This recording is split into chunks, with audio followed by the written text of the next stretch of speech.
L'impact du coronavirus sur la supply chain ne s'est pas fait beaucoup sentir, parce que le délai d'approvisionnement depuis la Chine crée un tampon.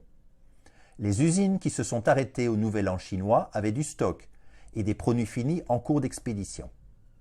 C'est à partir de la mi-mars que cet impact se fera sentir pour les entreprises européennes.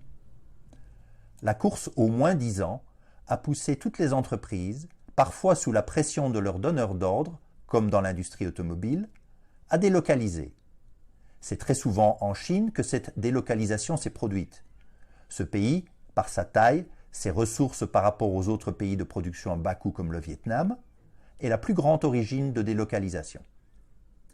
Depuis des années, dans mon introduction au rôle multiple de la fonction achat, je parle du risque lié à une pandémie. Très souvent, les décisions de délocalisation sont prises en fonction d'une approche comptable, à l'instant de la décision, mais ne prennent pas en compte les coûts cachés liés aux incidents durant le cycle de vie du produit, que ce soit les besoins de maintenance et de support ou la création de la prochaine génération. Les sources dans les pays à faible coût de main-d'œuvre sont en général des commodités, accessibles à tous les acteurs d'une industrie. Donc, ils n'apportent aucun avantage concurrentiel. Ils offrent un bénéfice immédiat, visible, mais cachent, comme on le voit dans cet épisode de pandémie, de nombreux coûts induits par la longueur et la complexité de la chaîne. Ce mot chaîne implique d'ailleurs qu'elle casse lorsque son maillon faible est défectueux, même si tous les autres sont robustes. Aujourd'hui, il faut rendre au mot création de valeur sa signification fondamentale, faire mieux que le concurrent, plutôt que son interprétation transactionnelle, faire mieux que l'an dernier. Les fournisseurs qui peuvent contribuer à l'agenda concurrentiel de l'entreprise, qui sont prêts à favoriser un client par rapport aux autres, font partie de l'entreprise étendue, partagent ses risques et ses bénéfices, et donc ont à cœur de privilégier le client qui anime cette entreprise étendue.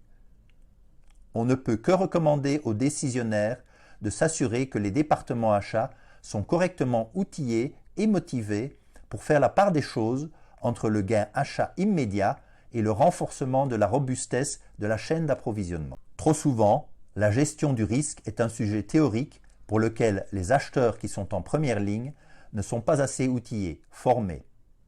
Il est temps de mieux comprendre la valeur des chaînes courtes, qui sont évidemment plus faciles à gérer du point de vue du risque et qui offrent des bénéfices en termes de proximité culturelle, de collaboration, pour chasser les inefficacités aux interfaces.